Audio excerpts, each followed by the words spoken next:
Bismillahirrahmanirrahim. Assalamu alaikum साथियों. I am Mrs. Anila Imran and you are watching UV Educational Center.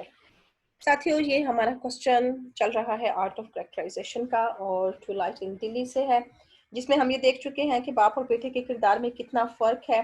बेटा जो है वो एक मंगरल है, बेटा एक ऐसा कैरेक्टर है जो कि फैंटेसी में रहता है, फिक्र है, ख्याली है, चंचल है, दो चीज़ों के मिलाप का मजमुआ है, दोगलापन पाया जाता है उसमें।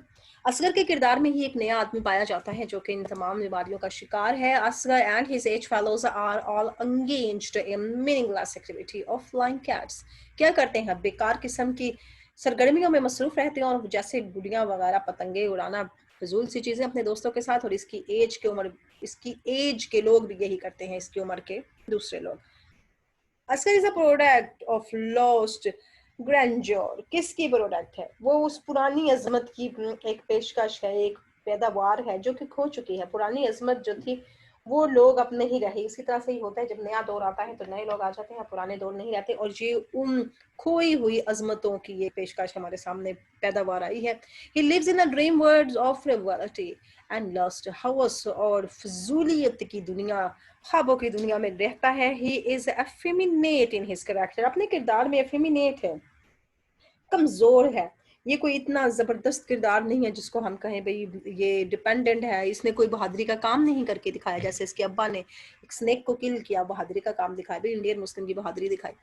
ये एक कमजोर किरदार है, अफेमिनेट है। हिज मैरिज विद बिल्किस, उसकी शादी जो बिल्किस के साथ हुई थी, is the result of his illusion, उसके वहम का नतीजा थी।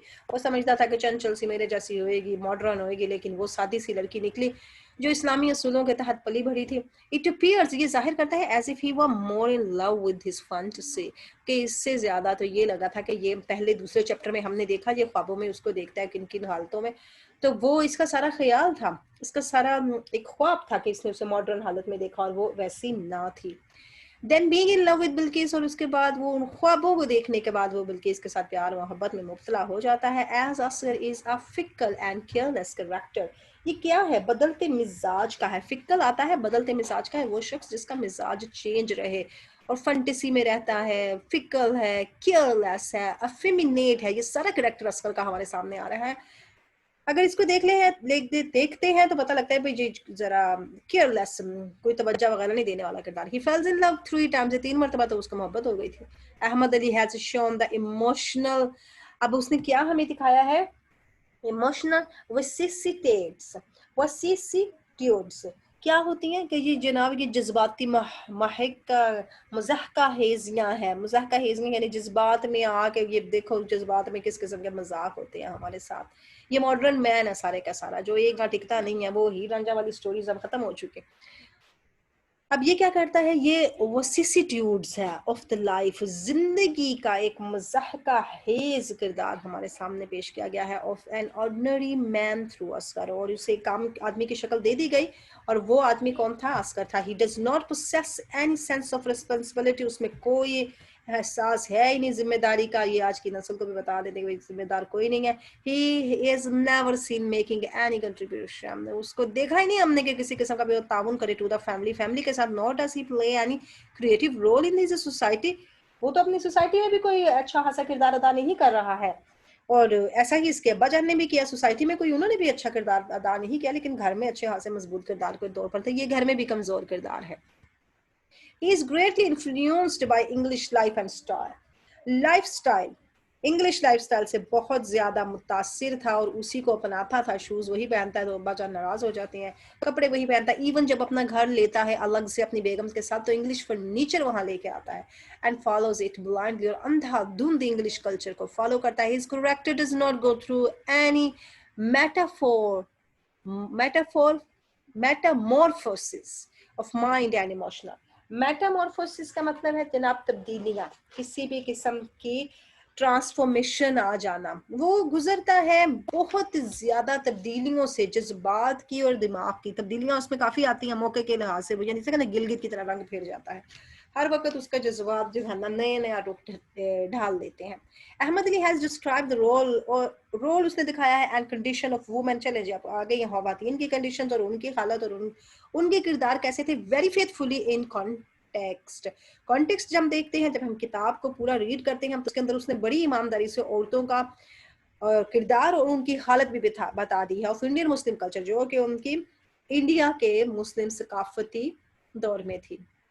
उनकी तहजीब बता दी उसने। Women in those times were leading a static life, उनकी जिंदगी रुकी हुई थी, साकन थी, वो अंदर ही है, जनाना में है। जनाना को नोट करेंगे क्योंकि जनाना उर्दू का लफ्ज यूज किया है, refers to the domain of women. Domain क्या है जनाब? दायरा कार है, उनका दायरा कार, उनका इक़्तिदार, उनकी हुकूमत, उनके मातहत जो भी लोग थे ना, वो बस जनाना में ही मौजूद थे, इसके बाहर उनकी कोई हुकूमत नहीं चलती थी, कोई उनका डोमेन गलबा वगैरह नहीं था। No woman is an exceptional. और जो सारी खवातीन थी ना, उनको कोई तवक्कुआत ही नहीं थी, एक्सेप्शंस, कोई तवक्का नहीं थी उनके कि भाई हमारे साथ ये हो जाएगा, ये हम आज मर्दों की तरह कल्फ लगा के कपड़े पहने, कोई नए नए ड्रेसेस करें, ये वो बस जनाना में बैठी हैं, उधर ही उन्होंने जिंदगी गुजारी है, उधर ही रहती हैं। जनाना और मर्दाना का कॉन्सेप्ट अब तो आके कल्चर में काफी खत्म हो चुका है, ये उस जमाने की बात है जो 100 साल पीछे जाए तो। ऑल द वुमेन, जो सारी की सारी खवातीन है, हैव टू सबसिस्ट। अब वो क्या कर रही है? वो सबसिस्ट है, वो गायब है। कहाँ से गायब है? विद इन दीज बाउंड्स, इन बाउंड्रियों के अंदर ही वो गायब है। कौन सी बाउंड्स है? कौन सी बाउंड्री है? जनाना की बाउंड्रियों के अंदर ही वो गायब है। और सबस्टेंस इस मफहूम में भी आता है कि इन अंदर ही वो गुजारा कर रही हैं, जनाना की हदूद से बाहर उनकी कोई दुनिया नहीं है।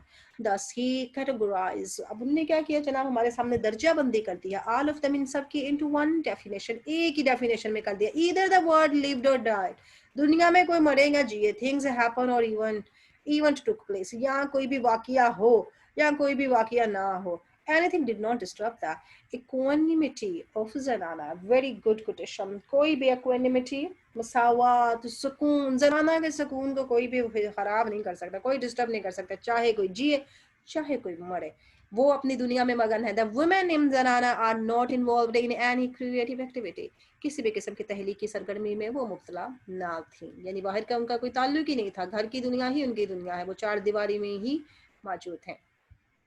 ये ऐसा ही ट्विलाइट इन जो है ना दिल्ली का और थिंग्स फॉल अपार्ट का कंपेयर एंड कंट्रास्ट आता, लेकिन उनकी खवातीन काम करती थी, वो बाहर निकलती थी, वो जाती थी खेतों में अपने हिस्से की, अपने नाम की फसल उगाने के लिए, और मर्दाना फसल और जनाना फसल ऐसी वहाँ पर फसलें थी। लेकिन इस कल्चर में खवातीन बस जनाना तक महदूद हैं। Most of their time is spent eating, वो क्या करती हैं? घर में बैठी खाती रहती हैं, कुकिंग पकाती रहती हैं, टॉकिंग बातें करती हैं, एंड सर्विंग द मैन, और बस आदमियों की खिदमत करती हैं, उनके आगे खाने शाने पेश करती हैं। Most of the women characters remain the same without any change, ऐसे ही रहती हैं, कोई तब्दीली उनमें नहीं आती। इन देयर लिविंग कंडीशन, उनकी जो जिंदगी गुजारने वाली हालत है वो एक स्टैटिक है, बताया ना उसने, साकन है, उधर रुकी हुई है। और इन देयर थॉट प्रोसेसेस, और उनके जो सोच के मराहिल हैं वो भी वैसे ही हैं, without any change. They remain nameless, enclosed in the four walls of ज़नाना, वो ज़नाना की चार दीवारों में बगैर नाम के जिंदगी गुजार रही हैं, उनका कोई नाम नहीं है, किसी भी खातून का हमने नाम नहीं देखा, उन्हें उनके हामंद के नाम से पुकारा गया। Most of the women die either in child birth, वो खवातीन मर गई बच्चे की पैदाइश के दौरान, यानी प्रेगनेंसी के दौरान, और due to the heart breaks, या उनके दिल टूट गए। अगर हम देखें तो हमारी जो हीरोइन है बल्कीस, उसका भी तो दिल ही टूट जाता है, और वो उसकी बीमारी लग जाती है, टीबी लग जाती है, और वो वफात पा जाती हैं, वो हार्ट ब्रेकिंग से मरती है। और ये जो इनका एक और करेक्टर आता है, उस करेक्टर का नाम मेरे ज़हन से निकल गया, वो जो दोस्त का बेटा होता है मीन हाल के खानदान में ही किसी छोटी उम्र की शादी होती है लड़की की, तो वो चाइल्ड बर्थ से वफात पा जाती है, और उसकी एज छोटी होती है, उसके हस्बैंड की एज ज्यादा होती है। They are not allowed to express, उन्हें इजाजत ही नहीं है कि वो अपने जज्बात का इजहार करें, देयर इमोशंस, जज्बात का एंड फीलिंग, और अपने एहसासात का इटाल किसी सूरत में उन्हें इजाजत नहीं है। As it is a sin according to the tradition, जी जनाब, रिवायात के मुताबिक तो यही कोई गुनाह है कि अगर वो अपने जज्बात का इजहार करती हैं ऑफ दैट सोसाइटी, उस माशरे में। However, we find a rebel in the shape of Zohra. Zohra को देख लेते हैं। ज़ोहरा बिल्किस की छोटी बहन है, और ये एक बागी है, ये जज्बात का खुल के इजहार करती है, और ये कोई नहीं डरती वरती किसी से। Who does not feel bashful, जो हमें कोई ज्यादा जो है ना शर्मीली वर्मीली कोई नहीं नजर आती, हिचकिचाते हुए कोई नहीं नजर आती। In expressing her emotions in front of Asghar, Asghar के सामने खुलेआम अपने जज्बात का इजहार कर देती है। जब वो बहन वफात पा जाती है तो अपना रिश्ता पेश कर देती है, लेकिन ये चीजें वो बल्कीस से चाहता था, मगर बल्कीस शर्मीली थी, बहन उसी की तरह थी, और उसने रिवायात को तोड़ा, और वो कोई बैशफुल नहीं थी, कोई शर्मीली नहीं थी। हिचकिचाती हुचकुचोती कोई नहीं थी। ट्विलाइट इन दिल्ली को देखते हैं attains a very prominent place in the art of characterization. Characterization वही है किरदार को पेश करना, किरदार को हमारे सामने रखना। इसमें इसने बड़ा ही नुमाया किरदार अदा किया है इस पूरे नावल में। Even the minor characters in the story get their due attention. हालांकि छोटे मोटे किरदार भी हमारी जो है तवज्जो का मरकज बन जाते हैं। नासिर अहमद को देख लें, बारी को देख लें, रेड ब्रेड को देख लें, शेख मोहम्मद को सदीक को देख लें और हबीबुद्दीन को देखें या अशफाक्स वाइफ। ये सारे करैक्टर जो हैं वो माइनर करैक्टर्स हैं, इनका एक दूसरे से ताल्लुक है, कोई दोस्त है, कोई मोहल्लेदार है, हबीबुद्दीन बेटा था उसका। इसी तरह से ये रेड ब्रेड उसका दोस्त था, ये शेख मोहम्मद शफीक भी उनके फ्रेंड थे। ये सारों को देख लें तो ये माइनर कैरेक्टर होने के बावजूद इनको जगह मिली है। all are explained well with detail। जो सारों को सारे जो है उनको बड़ी डिटेल के साथ बयान किया गया है। फिजिकल उनकी डिस्क्रिप्शन बताई गई है, किस तरह वो दिखाई देते थे। And the details are so varied, और सारी की सारी तफसीलात बहुत ज़्यादा वाजिया हैं that one can actually see the characters. हर कोई देख सकता है या कोई भी शख्स इनको महसूस कर सकता है, एक्चुअली देख सकता है। ब्रीथिंग, सांस लेते हुए, एंड लाइव जिंदा राइट बिफोर वंस आइज, अपनी आंखों के सामने। मोर एवर द डिस्क्रिप्शंस, अगर हम मजीद देखें ये जो बयान दिया जा रहा है, also given an insight into the mind and nature of the character.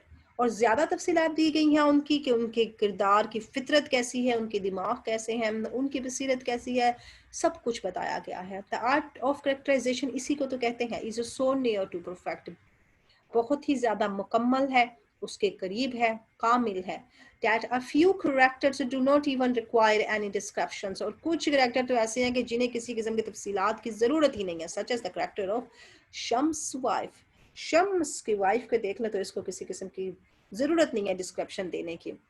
Remains nameless, रहती तो बगैर के नाम है क्योंकि शम्स उसके शोहर का नाम है। And without any physical description, उसकी कोई डिस्क्रिप्शन भी नहीं दी गई। Yet her character seems complete and understood, लेकिन फिर भी हम उसके किरदार को समझ पाते हैं कि वो किस किस्म के खातून है।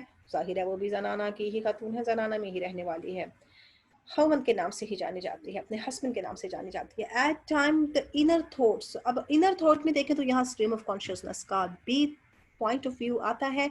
इनर थॉट का प्रोसेस होता है is not revealed of minor characters, उनके लिए ये नहीं किया गया, उनको हैज ये इंकशाफ नहीं होता। बड़े बड़े किरदार ही इनर थॉट प्रोसेस से गुजरते हैं, but their detail physical descriptions are indirect.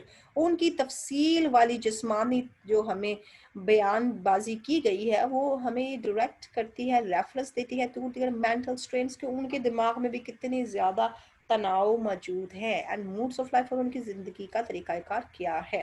For instant, मिसाल के तौर पर देख लेते हैं अहमद अली राइट्स। अहमद अली ने क्या लिखा है?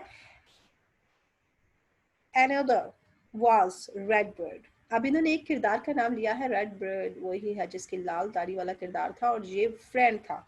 किसका फ्रेंड था? ये मीर निहाल का एक दोस्त था।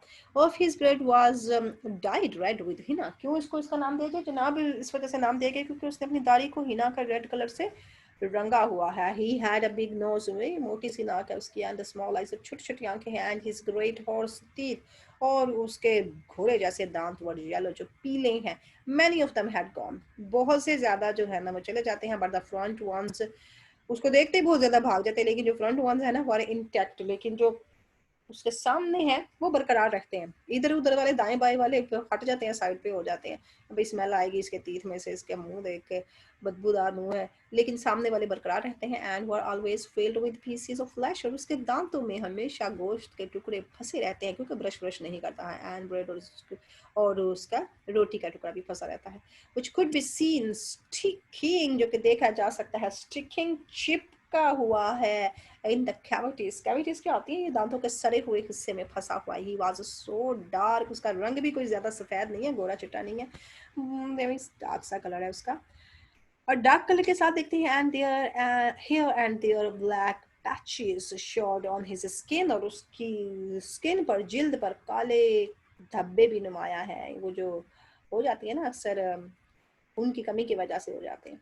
As if they were the result of some disease, और लगता है किसी बीमारी का नतीजा है ये सब कुछ। He always wore a small skull cap, और जनाब उसने एक स्कल कैप पहन रखी है। स्कल कैप एक सिंबलिज्म है, a cap which fits the head closely, sir को बड़ी अच्छी तरह फिट हो जाती है। It is the mark of respect humility and modesty, और ये सारी अलामतें आ जाती हैं इसमें।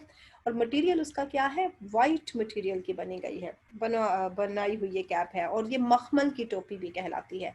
बड़ा यानी अपनी तरफ से खूबसूरत बना हुआ है टोपी पहन के, लेकिन उसकी अपीयरेंस से हमें क्या पता चला, दांत पीले और रंग काला, दाग धब्बे में मुंह पे पड़े हैं, और दांतों में कैविटीज है, दांत सड़े हुए हैं जिनमें गोश्त और रोटी के टुकड़े फंसे हुए हैं।